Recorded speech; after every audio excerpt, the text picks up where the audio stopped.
Welcome to episode 2 of the second season of Now the Elevated podcast. With me today, I'm Les Collegian. With me is Mark Gallo, as usual. And we are working and interviewing today with Sabhash Bedi of Rising Straits Capital and an EO member for how long now?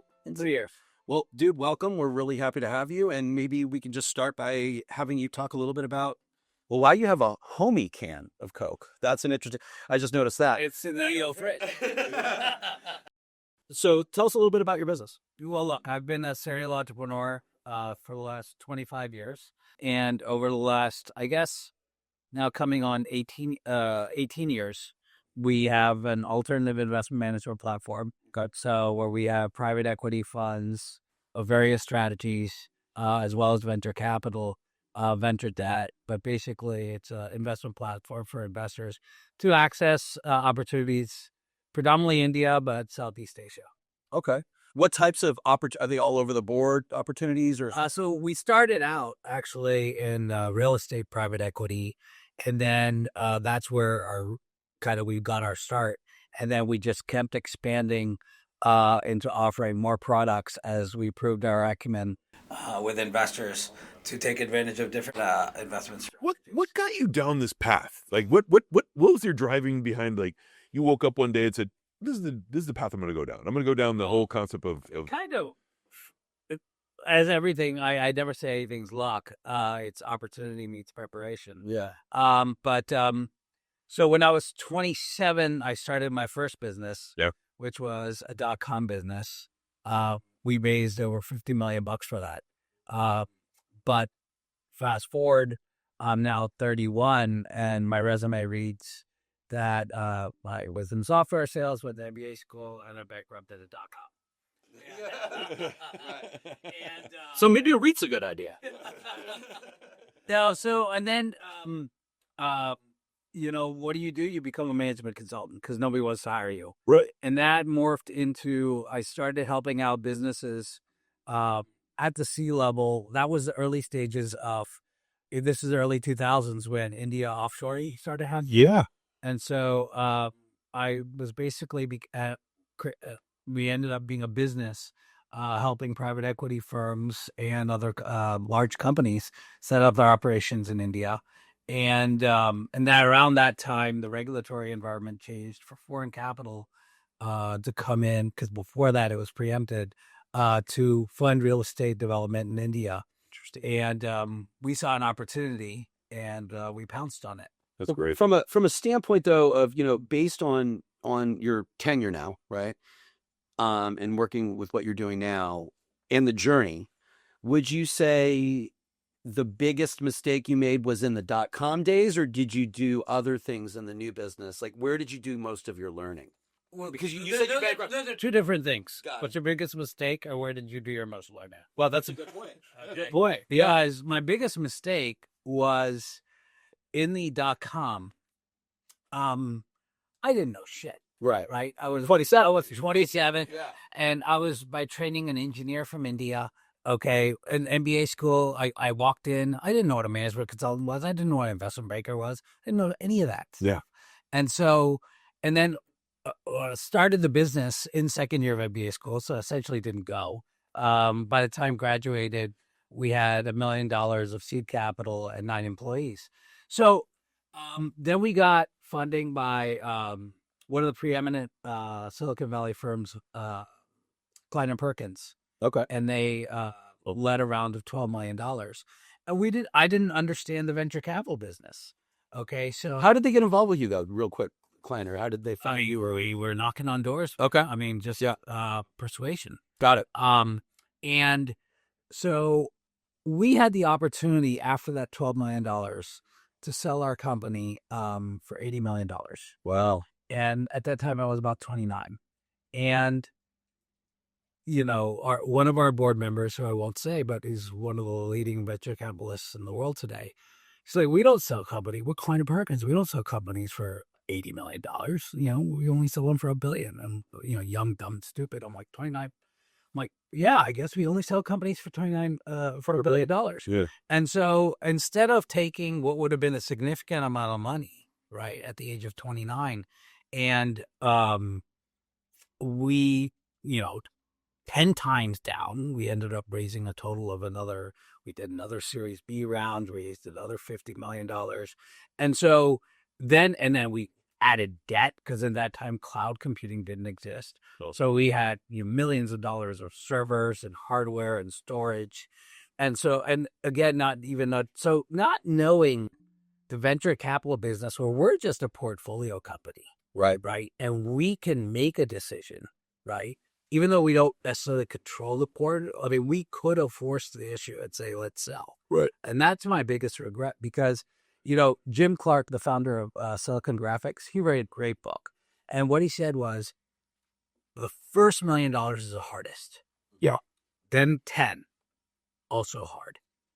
And then 100, it gets easier just because your access to capital and ideas are great, but if you don't have capital to execute on them, Exactly right. You can't do it. And so if I pocketed that money when I was 29, it would have been a different trajectory. Don't you find that also, I mean, at 29 years of age, all of a sudden being given an opportunity to kind of pocket that kind of money, you start to question, what are you going to do with yourself? I mean, I know I'm trying to figure that out. It's like, well, if I stop doing this, what am I going to do? Right? Oh, for sure. And Yeah. and you see, I see that in some of my son's friends today. My son's 25. He had one guy who, sold his crypto thing, pocketed $50 million. And I hope that kid, does okay. Yeah. Because he's got $50 million and you're living a lifestyle like And a lot of free, and a lot of free time.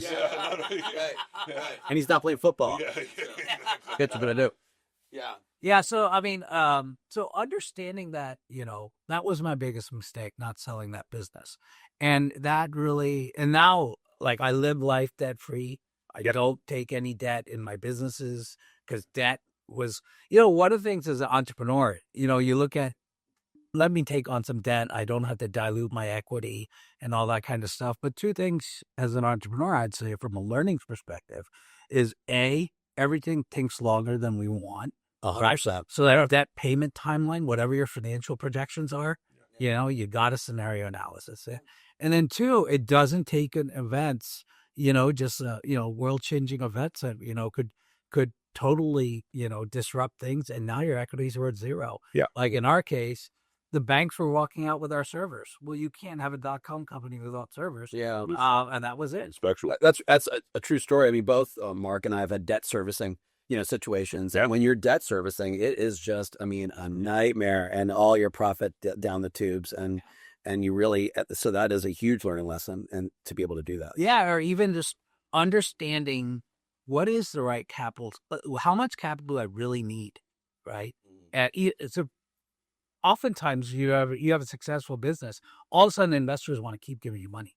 Yeah. And you don't have the right thing to do with it, but you take it because somebody's giving it to you. And so understanding how much capital do I really need today, right? And including rainy day money, but also what is the source of that capital, right? So understanding your stakeholders to understand what are their needs? What are their needs? So, and are their needs aligned with my needs, right? Yeah. And that's so critical. Like 27-year-old me had no idea of all these other kinds of sources of capital and, and the alignment or non-alignment. Yeah. And that's real critical as you grow your business. Yeah, for sure.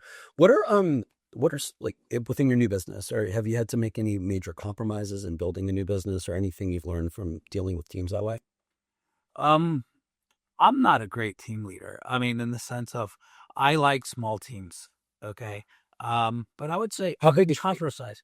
Today, I run the entire thing with a staff of about 35. That's great. Okay. But then there's subsidiaries or CEOs, a lot of fun stuff. But my core, look, my management team has been with me for 17 years. That's great. Okay. They joined me when they were probably 5 years younger than me. Right. And so one of the things I learned was, because I didn't know anything that I was doing in any business that I started, I just thought I was had the, wherewithal, if you will, and the drive. Right. We'll figure it out. Because most of what I did was, everything I've done was uncharted territory, right? If 35-year-old me would talk to me today and say, I'm going to go raised $300 million for Indian private equity real estate. Like, you don't stand a chance in hell. Right. Okay.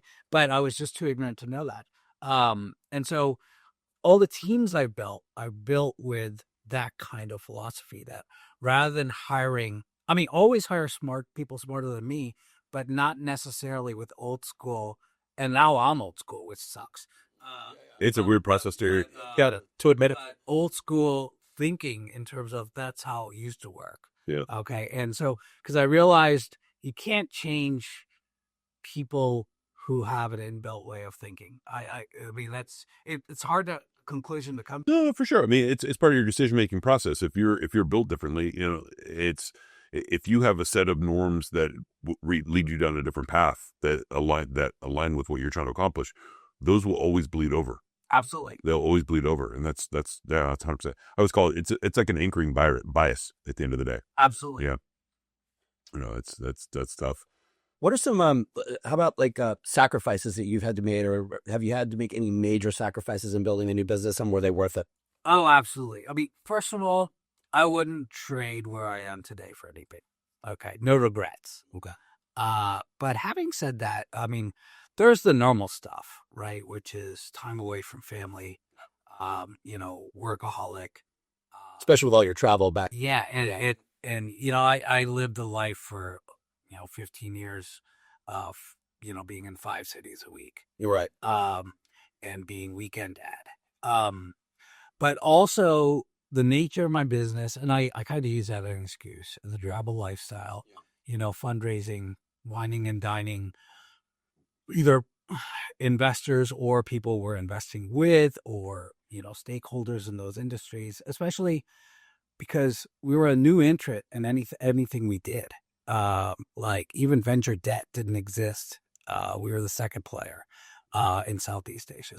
But I guess where I'm going is all the wining, dining, all that kind of stuff made me an alcoholic. Yeah. And I didn't acknowledge that. Get a little deeper on what do you mean? How much were you drinking? What was the deal? I won't. A definition of an alcoholic, okay, is a person who once they start drinking, they don't stop. Mm-hmm. Okay. And that doesn't mean passed out in a gutter, sitting in jail. It just means that it becomes a daily thing. Gotta. I feel like we see a lot of this in EO, right? I mean, I think one of the biggest things that EO is really strong on, even inside Forum, is making certain that the three legs of the stool are really working together, right? It's the business, it's the personal, and it's the family, right? And all the things you're talking about right now are really definitely things that obviously we pay a lot of attention to a couple of legs of the stool and not all three. And this journey you're going through is not unique. Yeah. And unfortunately, for a business owner. So I've been alcoholic. COVID was when it became absolutely apparent. Yeah. Because all of a sudden that lifestyle, that lifestyle came to a grinding halt, right? And now I'm drinking every day at home, and my family, it's just that. Yeah. And but I only acknowledged that I'm an alcoholic and said that out loud about 2 years ago. Okay. And so today, out of 24 months, I've been sober about 22 and a half. Okay. Congratulations. And I don't have a problem not now saying that, like being in social settings. That's fair. Yeah. I'm absent. I just don't drink. Well, I think going back, and not to focus too much on alcoholism or anything, but going back to what Mark said, is we're all in the business of wining and dining. We're entrepreneurs, and whether we're fundraising or not, we're still working to try to get clients or do new things. And you end up at dinner meetings, lunch meetings, et cetera, and people are drinking, plus going to events, et cetera. My team building, whatever. And so, it is like by government standards, we're all alcoholics. So you're having more than 2 drinks a day, right? I don't know. You ask a doctor, everybody. Yeah, exactly. I only have 2 drinks a week. Yeah. Yes. But because my definition of when I've seen real, they're drinking a fifth of vodka by 10 a.m. That's not us. Yes. Right. We're just in this kind of a business of doing this. But so it is really difficult. It's a very difficult thing to try to say, you know what? No, stop. Like, I got to move on. That's why I'm loving these non-alcoholic beers. Well, and we all, it's so funny. I remember the meeting that we had in here. It's like, all right, who in here has imposter syndrome? And every single person in the hand, everybody. And who in here has ADHD? Everybody. And then the squirrel ran by, And it's so funny that, there is no like DNA for a business owner, but they definitely have ADHD. Well, I mean, and they mask it with foods and things. It's also like, I mean, that's why EL exists, right? Yeah. Because being an entrepreneur is lonely. Yeah. You can't share it with staff. You don't want to bring work home. Right. Okay.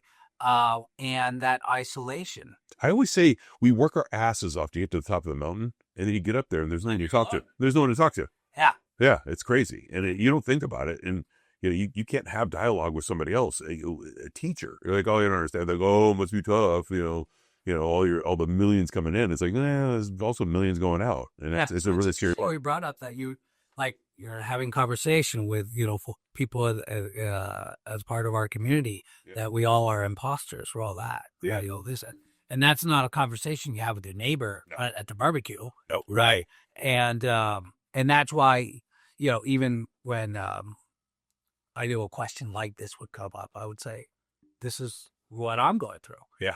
That's a sacrifice I've made. I won't change anything. Sure. Okay. Not because of material success, because what the journey I'm going through right now and rediscovering, what my core values are. And so, about 3 months ago, as I try to live a more balanced lifestyle, and that's, always tough. What is balance? Yeah. But I wrote a mission statement for myself. We all write mission statements for our businesses. Yeah. Right? What's my mission statement for Sabhash 2.0?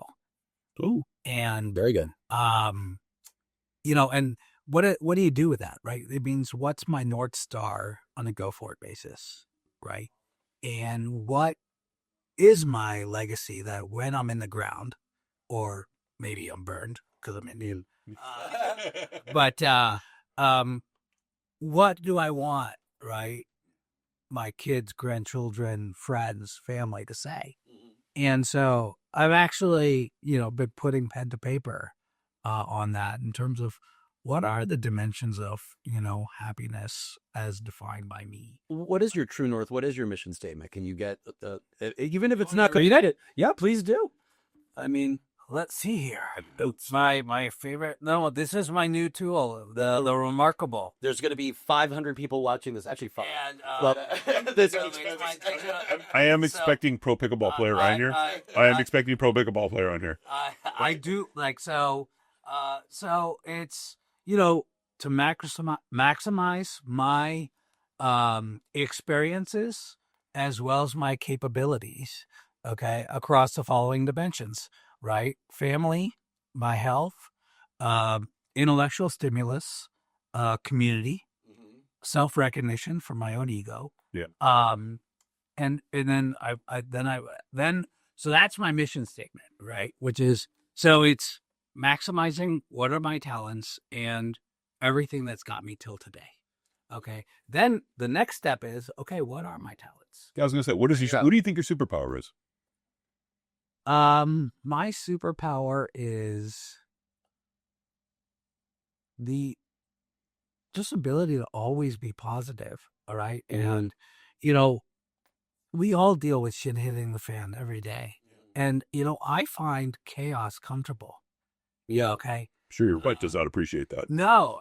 But I'm trying to actually, and so when the stuff's, I used to think that if life is not chaotic, it means I'm not pushing hard enough. Okay. Right. And that serves as well. Yeah. Right. Which is, look, maybe if life's too easy, that means you're not doing challenges, right? Yeah. Bigger goals. I like that. Sure. But today I've actually toned it down and said, if life is kind of peaceful, why not get comfortable living in peace, and met in peace and everything. And it's not comfortable. Okay, but I'm learning to deal with it. What created all this learning for you? Where did this you just said you just had 2.0, right? Yep. So you clearly have learned something about yourself. Was the alcohol a part of it? Where did that really start to go down to this path? I think it's a culmination of so my kids are now 25 and 21. Yeah. So my daughter's the 21-year-old. She's in her third year. So it was predetermined as both my wife and I. We just celebrated by some miracle our 30-year anniversary last year. Or last week. But I would say it was 3 years ago. So we'd known for a couple of years that once my daughter graduates high school, we're going to move back to the U.S. Okay. And then because we were in Singapore for the last 11 years. Okay. And so we moved to a new city. It's essentially kind of like a fresh start. Yeah. Okay. And then for the first time, we're empty nesters. Okay. Because now both kids are out of the house. One's working, one's going to college. And then being geographically away from my business, right? All of those things, it's like, okay, it's time for introspection. Do I start another business in San Diego, right? And add another level? I mean, what am I trying to achieve? Yeah. Right? Because I've achieved on a kind of from bank account statement, it's just doing it for the sake of doing it, right? Unless you're upgrading, family, wife, or something like that, right? Yeah. Food you eat's the same. Right. Who cares about your car, drives? Right. Okay. And so what is it that you're really trying to achieve? So I think it was just, our move and being away from the business, kids out of the house. It was like a storm of events that, started this whole journey. And then, of course, acknowledging I'm an alcoholic and saying, okay, I don't want to be that guy.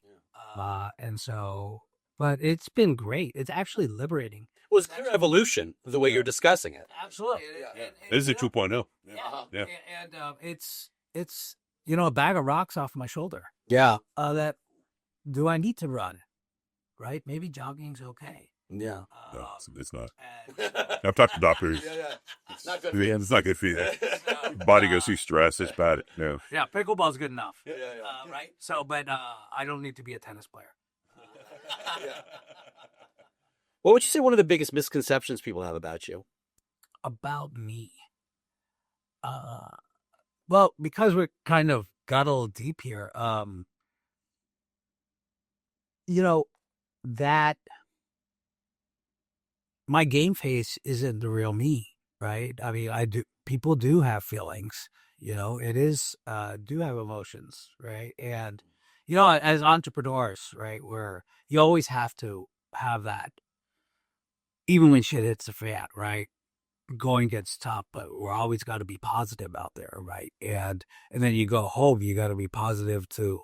You're the rock of the family, right? Right. And people look to you, your employees, your family, to like, okay, you're a captain, man. If the captain of the ship panics, you're fucked. Yeah. Okay. But just that it's okay to be vulnerable sometimes, right? And just share your true emotions, and that's actually okay. Right. And so people feel you're just stone cold Steve Austin basically most of the time. well, not necessarily Steve Austin, but they definitely think I'm cold, Right. right? And I mean, there's a good part of that, which is I don't say anything that is not deliberate, Mhm. okay? And I act in a non-emotional manner. But yeah, we're humans too. Do you feel that? But do you feel that maybe sometimes being emotional within the teams and not being so deliberate could help from a cultural perspective or change the direction of the business? Certain experience depends on who else that. Yep. Yeah, I don't have anything to add there because I haven't tried it, to be honest. You haven't been vulnerable with the team. Well, I've told them about my alcoholism. Okay. That's vulnerable. That's wonderful. Yeah, I mean, yeah. So yeah, I guess and I'm like, guys, that's okay, Right. and actually to that point, yes, or even within, let's say, talking to people in I didn't shy away from if somebody asked, why are you drinking? Yeah. Have there been times in the business where maybe you were on a little bit of a downward trend where you shared that with the team, or has it always been just hunky dory? No, you have to acknowledge the downtrend. Yeah. Right? So you can't lie to the team. Yeah. They see And the say, I mean, numbers. then they'll call bullshit. Yeah. Right? Yeah. So it's not about. It's a fine line to about cross, that. though, right? No, but I mean, look, facts are facts, right? And despite what you could tell your CFO, okay, Yeah. the word gets out. We burned the boats. We're still here. Yeah. So, you can say whatever you want. It's like telling HR, don't tell people salaries. It doesn't work for me. Right. I mean, I've never asked. People know. Everybody knows everybody. Yeah. So, no, but acknowledging the truth, but also not painting a rosy picture. So, but I wouldn't go into the team without a plan. Now we can brainstorm how to make that plan better. Mm-hmm. Okay. Right. But just going in saying, guys, I'm clueless. Okay. We need to start on a whiteboard. I've never done that. Okay. So go back to Sabhash 1.0 as a child. Sabhash 1.0 as a child looking at Sabhash 2.0. What does Sabhash 1.0 as like a 13-year-old say about Sabhash now? Well, and to give you some context to that, so Subhash as a child, so I lived in Cincinnati from, birth till 12. At the age of 12, I moved to India. So I did middle school, high school, college in India, then moved back to the U.S., hopped in a few different cities, then India again, then Singapore.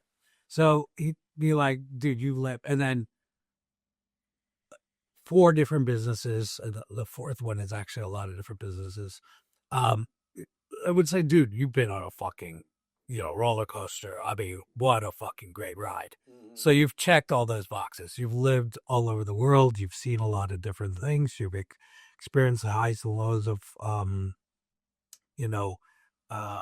business. And he'd say, and you're still married. Yeah. You've got 2 healthy kids. One's off your payroll. Whoa. Whoa. Right. You got to lead with that. Yeah. Right, that's a big deal. So, and then he would, and this is part of, I don't have the answer. So what are you doing to make the world a better place when you left, or from where you left it? And, the legacy. Yeah. And so, of course I can say, all this job creation, all that kind of stuff, but that's like saying money's the answer. Right. Kind of. Mm-hmm. Right. In the sense of you got money, so you're creating these jobs and all that kind of stuff. But, on a personal touch basis, how are you making the world a better place? And that's something that is part of Sabhash 2.0. Yeah.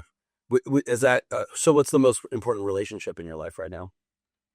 Right now? Well, and As Josh, I mean, yeah, my wife, Yeah. for sure. Yeah. I mean, we are definitely a team. I mean, you guys know it. Entrepreneurship for a spouse to go through that with you. It's not for the faint of heart. She's lived it. I mean, every city and country I said I've been to, Yeah. she did too. When she moved to India, she didn't know anything about living in India. And I mean, or when we started the .com, she was at the grocery store with the credit cards not working. You're essentially forcing your partner to storm the beach of Normandy with you pretty much every day. And I still have a map, Yeah. right, in my brain, right? Yeah. And they're just sitting in the passenger seat, solo. Yeah. And just saying, okay, I trust you. And so, yeah, by far my wife. Yeah. And I'm very, very grateful that she's kind of hasn't jumped out the car. Right. Yeah. Yeah. That makes sense. 3 years from now, if I'll do the Dan Sullivan style coaching question, it's like, if I met you 3 years from now, where do you see the trajectory of your business going, and what are you doing? Just from a business opportunity perspective, Go with that. That's fine. we would kind of reverse the capital flow for Asia capital that wants to invest in the U.S. We would create the reverse pipeline for them. Okay. And that would satisfy my needs of being in the U.S. more. So currently it's mostly, just to be clear, U.S. to Asia. It's international to Asia. International to Asia. Gotcha. Not just U.S. Gotcha. But I would see myself spending a lot more time on what I said otherwise, which is outside of the business. What am I doing to make the world a better place? Yeah, and I know that sounds very grandiose, but we can make small differences. Okay, even Philanthropic in nature. I mean, there's a no, lot I of mean, you. so as an example, so I teach. I've taught an entrepreneurship class at my business school at Northwestern. I recently approached our local high school. That look, I don't think that you guys like. What do you guys think you guys are teaching that actually, you know? Something. I'm not saying that they're not teaching No, all the right. you don't try to be things. condescending, but but there's real world skills that I think kids graduating from high school don't have. And so when I talk about personal touch, I'm talking about that kind of stuff. So I would hope to, whether it's during school hours or after school hours, teaching a class, at our local high school. Yeah. Just because we talk about, like, not to get into politics, what's interesting is I'm watching this TV show on Max called John Adams. I love that show. And Unbelievable. And I never watched it. And Great book too. With all the strife we've got in the U.S. and discord, you watch that show and you're like, this country was founded by just fucking rock star people. Yeah. Who put country before self in every way possible. And then it's like, okay, and education is the core of everything we're doing to do for the next generation. Yeah. If you ask me, nothing you can do better than just make education better. And so, anyway, long-winded way of getting to answer your question. 3 years from today, I'm hoping I'm doing something in the education field. Well, clearly, look, you're working on yourself, which is a start, right? And if you have kids that are healthy, wise, and if that's happening, you're leaving the world in a better place. Off the payroll. Off the payroll. You're already leaving a better world, right? Because you're working towards something good, and I completely agree. I love. I actually taught in college for stuff like that, and I agree that there is a difference between real world and books. Yeah. But then just real quick on the John Adams note, man, like that show made me wish I paid attention to history in high school. I really sat there and I started to Wikipedia. I'm like, wait, Sam Adams and Ben Franklin, and they're all hanging out, and and like it's just a wild ride. Oh, absolutely. And it so when I went to, I don't even know what the curriculum is in high school today, but I remember going to high school in India, and we had a class called civics. Mm-hmm. Okay, which taught us this is how the government works, all that other kind of stuff. Right. And I don't know if today's youth actually understands anything. I mean, I don't still understand how the government works. Sure. Right? Yeah. Those taught me how. Those taught how budgeting works. Yeah. Okay. Where the world is going. Right. But and so anyway, great show. Yeah, no, and it does make you really go back and again, I wasn't the greatest high school student, surprise. What? But and I wish that I just that level of history and understanding of country before self, and and then you look at our military and doing that same type of thing, and it's just a really fascinating thing, and just it's really ironic that you brought that up, because I literally was at dinner last night and I brought that show up, and I haven't in years. I know it's an old show. Yeah, it's an old show, and it's just we have to watch it. You gotta watch it. I feel like I gotta watch it. Okay, it's worth it. It's always good to catch up with this guy. Yeah, I mean, you got to follow him on his pro pickleball tour. Yeah, how to get him on the. Well, evidently he's a pickleball player that I know about. Yeah. But Mark has surpassed me because he secretly goes and gets all his training. Yeah. Watching videos of you. Yeah.